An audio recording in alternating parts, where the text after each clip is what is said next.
दुनिया दो फाड़ होती जा रही है इस जंग को लेकर के। मैं बताता हूं कि कैसे इजराइल को आखिर मदद कहां से मिल रही है। अपने व्यूअर्स को समझाने की कोशिश करते हैं इस स्लाइड के जरिए कि वो कौन कौन से देश हैं जो इजराइल की मदद कर रहे हैं। अमेरिका, जो बाइडेन का वहां पहुंचना क्लियर कट मैसेज है, ईरान को भी पर्टर्ब कर सकता है। अमेरिका पूरी तरह से इजराइल के साथ खड़ा है। लगभग $2 बिलियन की आर्थिक मदद, यह मदद ऊपर से और ज्यादा इंहांस करने के लिए यूएस कांग्रेस टेकअप करने वाली है।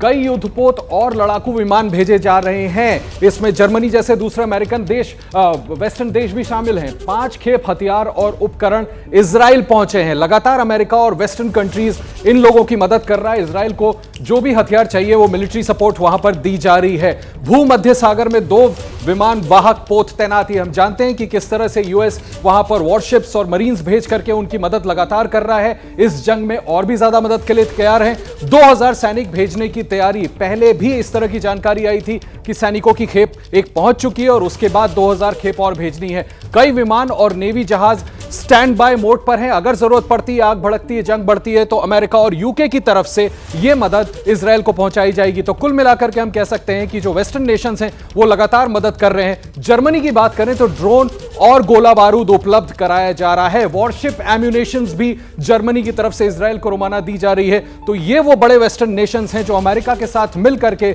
इजराइल की मदद कर रहे हैं। रोमाना, ये बड़ी जानकारी यहां पर जो हमारे सहयोगी आशीष दे रहे थे। मैं सीधे आपको युद्ध भूमि ग्राउंड पर लेकर चलूंगी। हमारे साथ हमारे सहयोगी जगविंदर पटियाल भी हैं, आशीष सिंह भी है। पहले जगविंदर का रुख करेंगे। जगविंदर, जिस तरीके से आशीष जानकारी दे रहे थे, वो जो दुनिया के देश जो इस वक्त इजराइल को मदद दे रहे हैं, लेकिन इन्हीं में से कई देश ऐसे हैं जिनके नागरिक अभी बंधक बने हुए हैं, हमास के आतंकवादियों के कब्जे में हैं। ऐसे में इस बात को लेकर भी कंसर्न होगी और उसका कोई हल निकले, ये अमेरिकी राष्ट्रपति जो बाइडेन की इस विजिट में रेखांकित भी किया जाएगा।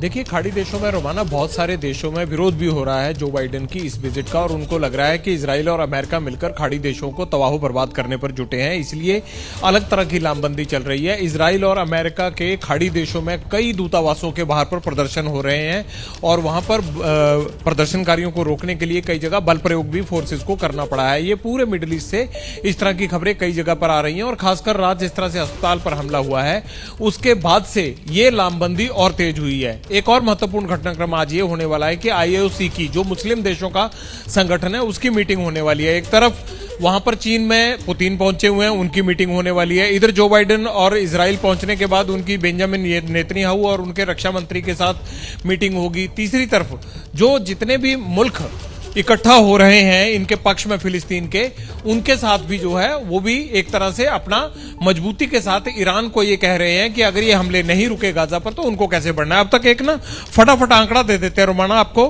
कि कितने लोगों की अब तक मौत हो चुकी है। कुल 4989 लोगों की मौत हो चुकी है। इसमें 17,986 गाजा में इंजर्ड हैं, 3500 लोगों की वहां मौत हुई है और इजराइल के 1400 लोग इस युद्ध में अब तक मारे जा चुके हैं। 4200 से ज्यादा जो है वो जख्मी हैं। वेस्ट बैंक में 62 लोगों की जान गई है और 1251 जख्मी हैं। लेबनान में 17 लोग मारे गए हैं और 6 लोग वहां पर इंजर्ड बताए जा रहे हैं। इस बीच जॉर्डन में जो मीटिंग होनी थी वो मीटिंग कैंसिल हो गई है। जो बाइडेन अब वहां नहीं जाएंगे।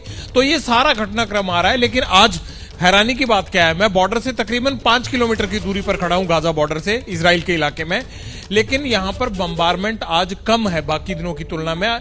मुझे यह लगता है कि जो बाइडेन के दौरे तक ये युद्ध में जो है एक तरह से तूफान से पहले की शांति लग रही है, लेकिन जो बाइडेन और नेतन्याहू की मुलाकात के बाद ही अगला रुख क्या होगा, युद्ध और जो है वो तेज होगा या उसको ग्राउंड ट्रूप्स को रोका जाएगा, ये तय होगा। इसलिए ये मीटिंग सारी आज इंपॉर्टेंट है। बिल्कुल बेहद महत्वपूर्ण है ये मुलाकात जो अमेरिकी राष्ट्रपति जो बाइडेन और इजराइल के प्रधानमंत्री बेंजामिन नेतन्याहू के बीच हो रही है। इस बीच आपको सीधे तेल अवीव लेकर चलेंगे। हमारे सहयोगी आशीष सिंह इस वक्त हमारे साथ मौजूद हैं और तेल अवीव में सुरक्षा के इंतजाम किस रूप में नजर आ रहे हैं, क्योंकि अब महज कुछ ही देर का इंतजार बाकी है जब जो बाइडेन को यहां पहुंचना है। आशीष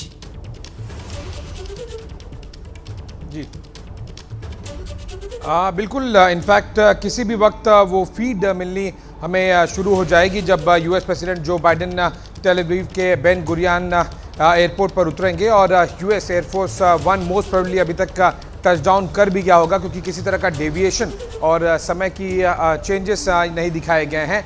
हालांकि मैं आपको बता दूं कि किसी भी फॉरेन मीडिया को यहाँ पर एक्सेस नहीं दिया गया है, बल्कि इजराइल के भी अधिकतर मीडिया को एक्सेस नहीं दिया गया है। केवल जो नेशनल ब्रॉडकास्टर है या फिर जो व्हाइट हाउस की जो पूल मीडिया होती है जो अमेरिकी प्रेसिडेंट के साथ में आती है, केवल उन्हें ही एक्सेस दिया गया है। क्योंकि दो वजह है। देखिए, कल जर्मन चांसलर ओलाफ स्कोल्स आए थे टेल अवीव, और जब वो टेक ऑफ करने वाले थे उनको एयरक्राफ्ट से तुरंत बाहर निकलना पड़ा और भाग के फिर उन्हें टर्मिनल से बाहर आना पड़ा, क्योंकि उस समय पर अटैक्स शुरू हो गए रॉकेट्स के, जो कि हमने दर्शकों को लाइव के दौरान हमारे बताया भी था। इसी वजह से यूएस एयरफोर्स 1 जब लैंड करेगा और तब से लेके जब तक वो टेक ऑफ करके वापस यहाँ से नहीं चला जाता, तब तक बहुत ज़्यादा सुरक्षा के इंतजाम यहाँ पर यूएस प्रेसिडेंट जो बाइडेन को लेकर किए गए हैं।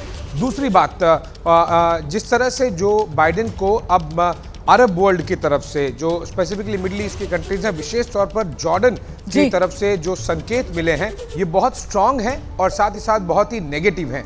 इसका मतलब साफ है कि जो बाइडेन जिस तरह से चाह रहे थे कि अमेरिका तय करेगा कि आगे दशा और दिशा क्या होगी हमास वर्सेस इजराइल में, वो जो मिडिल ईस्ट है, अरब वर्ल्ड, वो बिल्कुल भी नहीं चाहता। तो अब यहाँ से सवाल बड़ा ये हो जाएगा कि क्या अमेरिका की भूमिका यहाँ पर बदलेगी और क्या अब अमेरिका को एक मध्यस्थ के रूप में यहाँ पर अपने लिए नई भूमिका तलाशनी होगी, क्योंकि जिस तरीके से जॉर्डन की तरफ से जो बाइडेन के लिए दरवाजे बंद किए गए, जिसका जिक्र अभी आशीष भी कर रहे थे कि वो मैसेजिंग, स्ट्रॉन्ग मैसेजिंग जो दी जा रही है इन देशों की तरफ से अमेरिका को, और वो भी बहुत ही नेगेटिव कॉनोटेशन वाली, आखिरकार अब ये इस पूरे मामले को क्या दिशा देगी? जैसे ही घड़ी का काटा दोपहर 2:30 पे आए, बबीता जी का दिल सास बहू साजिश के लिए मचल जाए।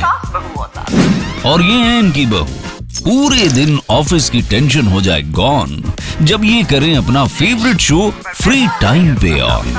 इनकी तरह आप भी देखिए अपना फेवरेट शो अपने टाइम पर और डाउनलोड कीजिए एबीपी लाइव ऐप अपने स्मार्ट टीवी पर।